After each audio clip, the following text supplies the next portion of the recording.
마지막 수업. 알퐁스 도테. 그날 아침 나는 학교에 가는 시간이 몹시 늦었다.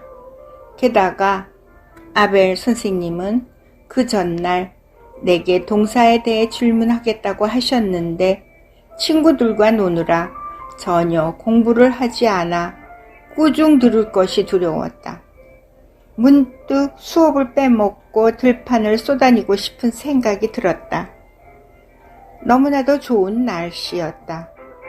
숲에서는 티티새가 쥐족이고 제재소 뒤쪽의 리베르 들판에서는 프로이센 병사들이 발맞추어 걷는 군화 소리가 들려왔다. 문법을 공부하는 것보다 들판 쪽이 훨씬 재미있을 것 같았다. 하지만 나는 아멜 선생님의 무서운 얼굴이 떠올라 급히 학교로 달리기 시작했다. 학교로 가는 길에 면사무소가 있는데 사람들이 게시판 앞에 모여 웅성거리고 있었다. 최근 2년 동안 게시판 앞에 사람들이 모여 있으면 좋지 않은 소식만 들려오곤 했다. 패전이라든가 징용, 철수, 명령 따위 나쁜 소식만 게시판에 붙어 있었으니까 나는 뛰면서 생각했다. 또 무슨 일일까? 그리고 광장을 가로질러 급히 뛰는데 게시판을 보고 있던 대장장이 와슈테 영감이 나에게 소리쳤다. 꼬마야, 뛸 곳 없어. 학교는 지금 가도 늦지 않았어. 나는 속으로 농담하지 마시라고 중얼거리고는 학교로 헐레벌떡 뛰어들어갔다. 그런데 오늘은 이상하였다. 여느 때 같으면 수업이 시작되기 전에 아이들이 떠드는 소리, 책상을 쿵쾅거리며 옮기는 소리, 조용히 하라고 소리치는 선생님의 소리 등이 학교 안을 가득 메우곤 했는데 오늘은 전혀 그렇지 않았다.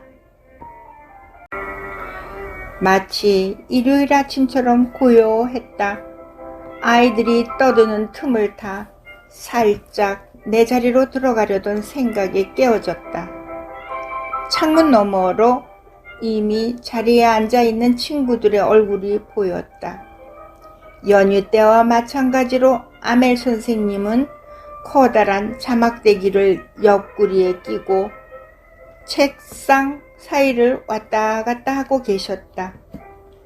이렇게 쥐 죽은 듯 고요한 교실로 들어가지 않으면 안 된다니.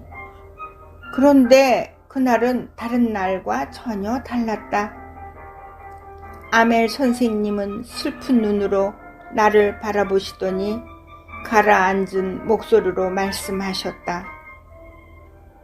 프란츠, 괜찮다. 어서 내 자리로 가 앉거라. 지금 막 수업을 시작하려는 참이었다. 나는 얼른 자리로 가서 앉았다. 부끄러움이 조금 가라앉자 주위를 둘러보았다. 선생님은 장학관이 오는 날이나 졸업식 때 외에는 입지 않는 옷을 입고 계셨다. 감색 플로코트에 가슴에는 주름이 잡힌 가슴 장식을 달고 머리에는 자수가 놓여진 고급 모자를 쓰고 계셨다. 교실 안에는 다른 때와는 달리 엄숙하고 침착한 분위기가 무겁게 흐르고 있었다. 놀라운 것은 교실 뒤쪽 의자에 마을 사람들이 조용히 앉아 있는 것이었다. 모자를 손에 쥔 오젤 영감님, 예전의 면장, 집 배운 아저씨, 그리고 그 마을의 여러 어른들 모두 조용히 앉아 있었지만 어딘가 슬픈 표정들이었다. 오젤 영감님은 낡은 초급 프랑스어 독본을 무릎 위에 올려놓고 큼지막한 안경을 쓰고는 들여다보고 있었다. 내가 놀라고 있는 사이에 아멜 선생님은 교단 위에 올라가 부드럽고 엄숙한 목소리로 말씀하셨다. 여러분, 오늘은 마지막 프랑스어 수업 시간입니다. 베를린에서 명령이 내려왔는데 앞으로 알사스와 로렌 지방의 학교에서는 독일어만을 가르치라는 것입니다. 내일 독일어를 가르칠 새 선생님이 오십니다. 그러니까 오늘은 여러분뿐만이 아니라 나에게도 마지막 프랑스어 수업인 것입니다. 나는 선생님의 말씀에 깜짝 놀랐다. 지독한 프로이센 놈들 같으니. 면사무소 게시판에 붙어 있었던 것은 바로 이 내용이었던 것이다. 나의 마지막 프랑스어 수업. 그런데 나는 아직 프랑스어를 제대로 쓸 줄도 읽을 줄도 모르지 않는가. 그런데 이제 프랑스어를 배울 수 없다니. 지금 와서 생각해보니 새를 잡겠다고 수업을 빼먹은 일이나 강가에서 얼음치기를 하며 보내버린 시간이 너무나 후회스러웠다. 바로 조금 전까지도 그렇게 지겹고 재미없던 교과서나 문법책, 그리고 성경 등이 이제는 헤어져야 하는 친한 친구처럼 느껴졌다. 아멜 선생님은 보통 때에는 자막대기로 아프게 매를 때리시고 무서운 얼굴로 꾸짖던 선생님이셨는데 이제 다시는 만날 수 없다는 생각이 들자 마음이 서글펐다. 가여운 선생님. 선생님은 마지막으로 정장을 입으시고 마지막 프랑스어 수업에 경의를 표하고 계셨다. 마을 사람들도 다시는 프랑스어를 배울 수 없다는 생각에 교실 뒤에 와서 수업을 듣고 있는 것이었다. 그들은 지금까지 학교에 자주 찾아오지 않았던 것을 후회하는 것 같았다.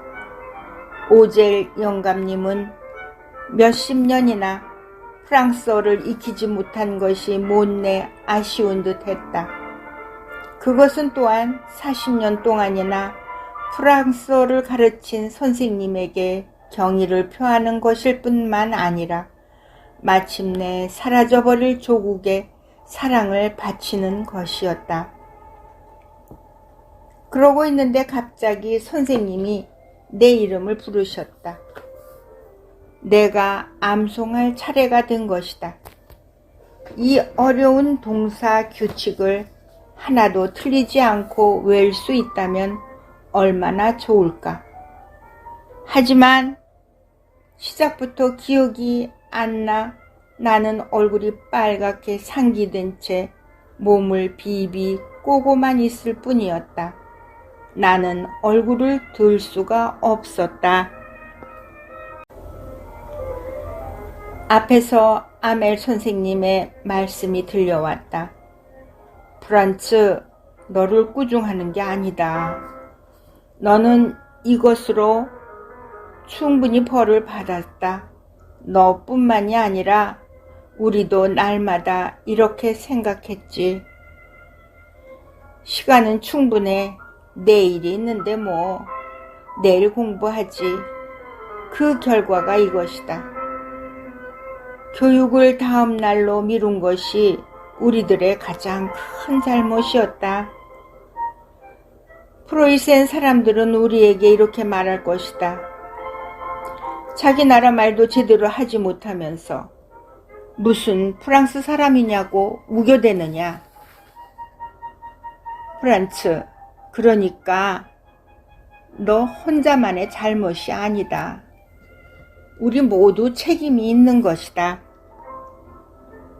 부모님들도 되도록 한 푼이라도 더 벌기 위해 밭이나 공장에 아이들을 보내왔다. 나조차도 공부를 시키는 대신 정원에 풀을 뽑게 한 적이 있었다. 내가 피곤할 때면 너희들에게 자습을 시킨 적도 있었지. 오늘의 결과가 있기까지는 어른들의 잘못이 더 크다. 잠깐 침묵이 흐른 후 아멜 선생님은 프랑스어에 대한 이야기를 시작하셨다. 프랑스어는 세계에서 가장 아름답고 분명하고 과학적인 언어라고 말씀하셨다. 그렇기 때문에 우리들은 프랑스어를 결코 잊어서는 안 된다고. 왜냐하면 어떤 민족이 다른 민족의 노예가 되었다 해도 자신들의 언어를 확실히 지키고 있으면 언제든지 그 노예의 상태에서 벗어날 수 있다고. 그런 다음 선생님은 문법책을 읽기 시작하셨다. 나는 떠듬떠듬 따라 읽기도 하고 머릿속으로 선생님의 말씀을 다시 한번 되새겨 보기도 하였다. 내가 이토록 잘 이해할 수 있다는 사실이 놀라웠다. 선생님의 말씀 하나하나가 아주 쉽게 생각되었다. 선생님의 목소리는 높았고 조금이라도 더 쉽게, 더 많이 가르치고 싶은 듯이 열정적으로 들렸다. 선생님은 떠나기 전에 자신의 머릿속에 있는 모든 지식을 우리에게 전해주고 싶어 하시는 것 같았다. 문법 시간이 끝나고 자습 시간이 되었다. 아멜 선생님은 모두에게 나누어 줄 새 글씨본을 보여주셨다. 거기에는 예쁜 글씨로 프랑스, 알사스, 프랑스, 알사스라고 쓰여 있었다. 선생님은 그것을 교탁 위에 가로로 세워 교실 안에 있는 모든 사람들이 볼 수 있도록 했다. 그 글자들은 마치 프랑스 국기가 휘날리는 것처럼 보였다. 모두들 얼마나 열심이었는지 숨소리조차 들리지 않았다. 들리는 것이라고는 종이 위를 사각사각 스치는 펜소리 뿐이었다. 창문으로 갑자기 풍뎅이 한 마리가 날아 들어왔지만 아무도 그쪽을 쳐다보지 않았다.